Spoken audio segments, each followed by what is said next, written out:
Hello everybody and welcome. My name is Maribel. I'm the yarn dyer behind Rainier Roses Yarn. Today is Monday, April 6th, 2026, and we're going through all of the projects that I worked on in the month of March, some shop news, and a little bit of life updates. So just to start off the bat, just because you'll be seeing this throughout the entire video, I actually cut my finger doing the dishes on Wednesday, so April 1st. I did have to get some stitches in on my middle finger, but this one is fine. I just want it to heal a certain way, so it's covered up in a bandage. So, don't want to go into too much detail because some people just really don't want to hear about it, but it's an obvious thing. So, I just wanted to quickly chat about that. So, getting that out of the way, we'll just jump into some finished projects. So the very first thing that I finished this month is Ted Lasso by the Crib Stitcher. I always get this mixed up. This is stitched on a 28 count linen by, I think it's a Charles Craft or a DMC fabric. I got it from Joann's, RIP Joann's. I am stitching this with all the called for threads, 2/2.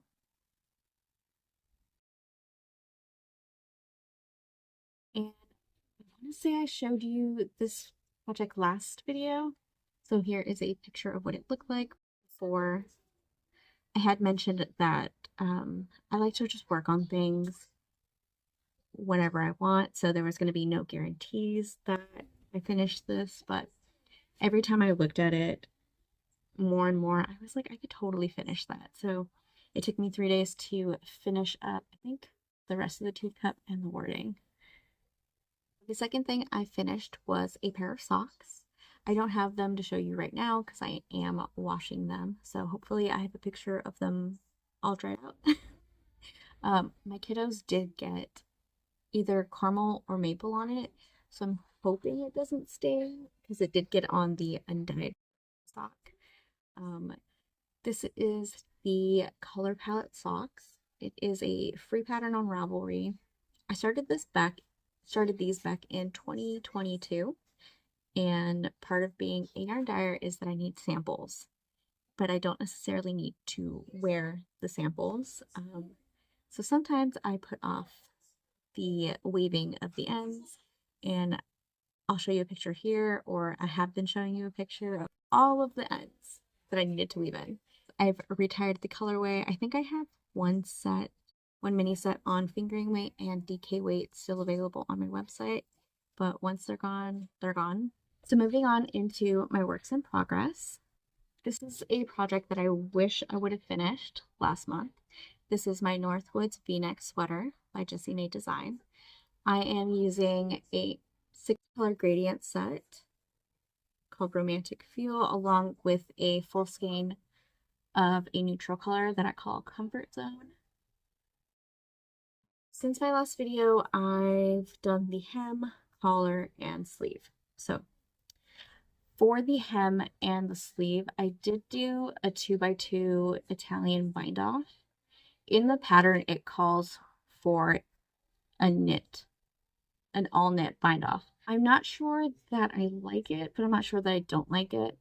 I probably will end up ripping this out simply because when I wear this, and this is pre-blocked, right? Hasn't been blocked yet. I feel like, so it's not tight, but it's also not loose enough.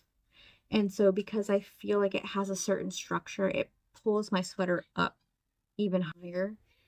It is a crop top V-neck sweater, but it's just pulling up a little too high. But other than that, I'm really excited for this sweater. This is one of my favorite colorways. I love like this color palette. And yeah, hopefully, fingers crossed. Wow, I haven't tried to cross my fingers since that.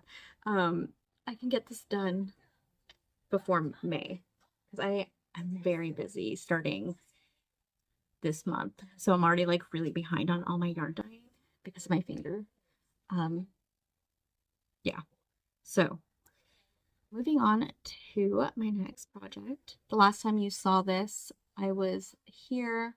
So I've added an orange, a yellow, and I'm working on a green. This is my scrappy blanket. There is no pattern. I did do a provisional cast on of either 300 or 350 stitches. With the provisional cast on, my plan is to do a border around the entire blanket once it's done, and it'll just make it way easier to like pick up from there. This one I'm just using a bunch of scraps of all my dyed yarn. So this first half was a colorway called June Bloom.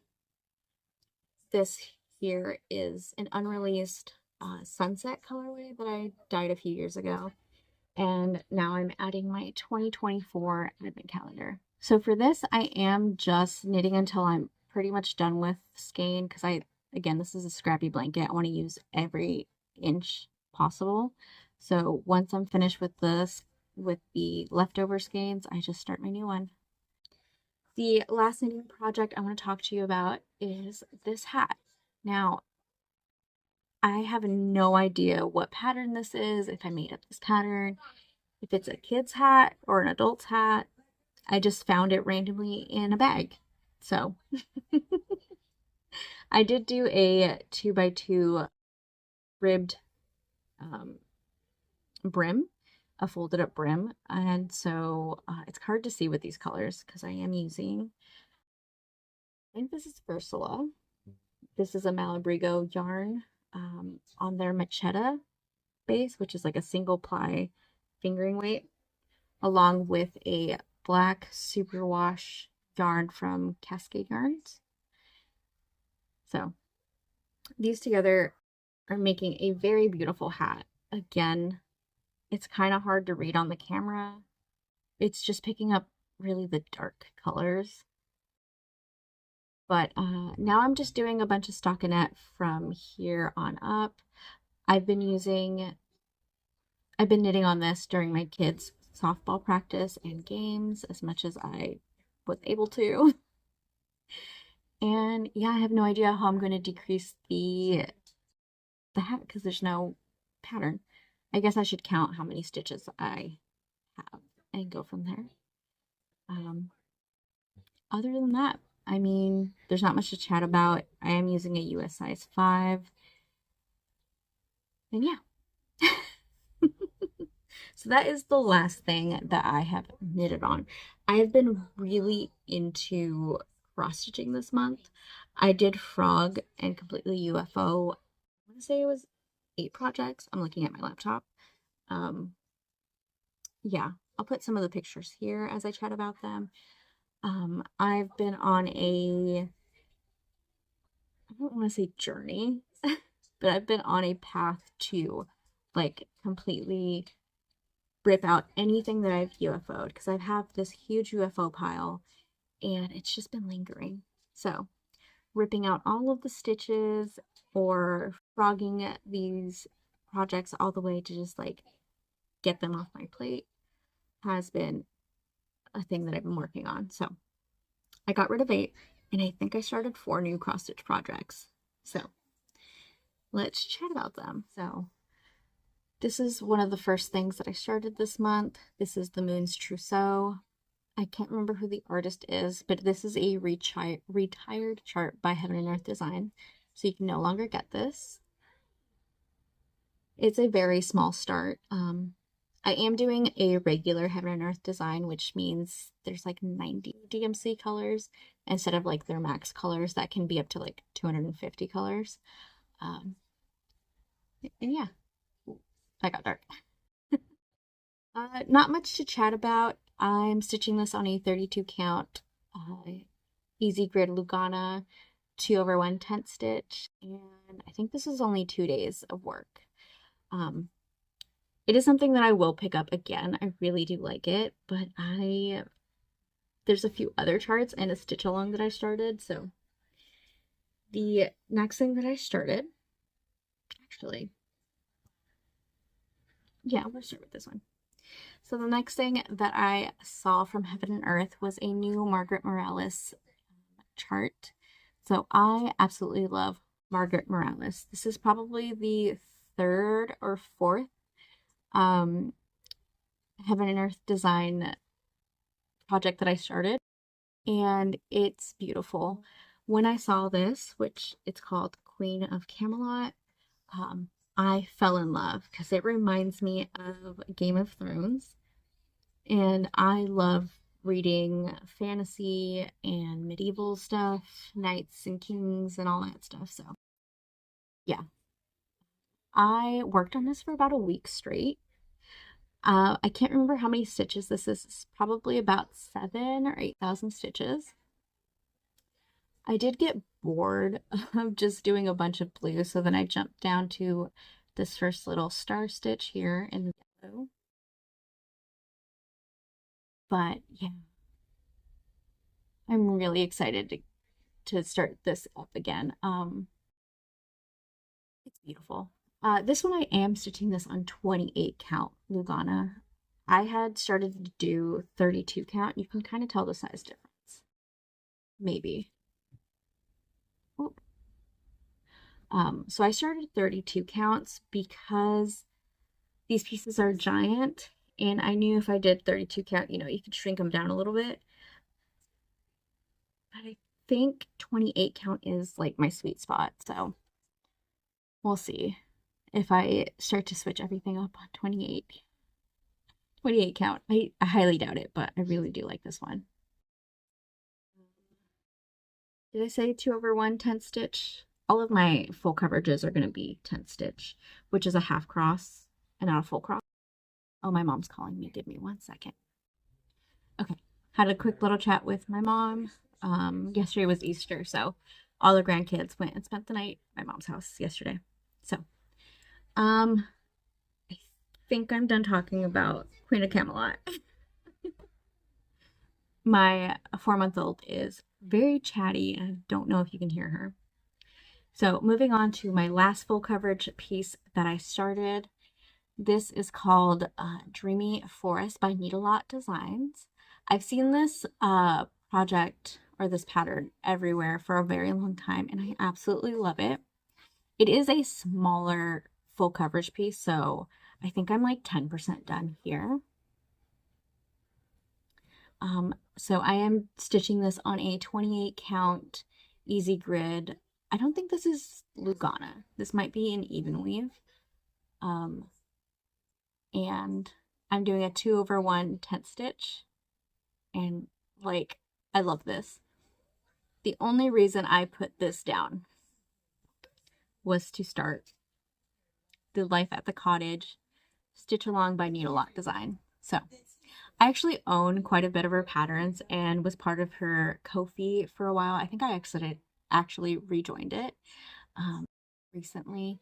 So I have a lot of her patterns. I have not ever stitched one. The Dreamy Forest is the first one, and this is the second one. So I'm about 50% done with the part 1 that came out. Every 3 weeks she's putting out a new part. So there's 8 parts in total.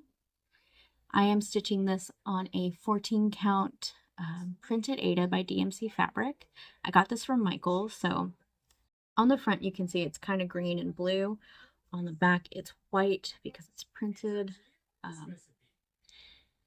And yeah, this looks so good. I love her artwork and how like blocky it is. Like when you see it up close and you're stitching it, like to me when I was stitching it, I was like, I don't know, I'm not sure about that, but like from far away it works. It's beautiful and gorgeous. So this was 2 days of work. I haven't worked on it because I've been very busy with my kiddos and softball and Easter, so I will probably finish up part 1 sometime this week. It's a very slow go because I have to hold it with one hand and I can stitch with the other. I think if I had a stand, my stitching would go much faster. So anyways, that is all of the works that I've worked on in the last month.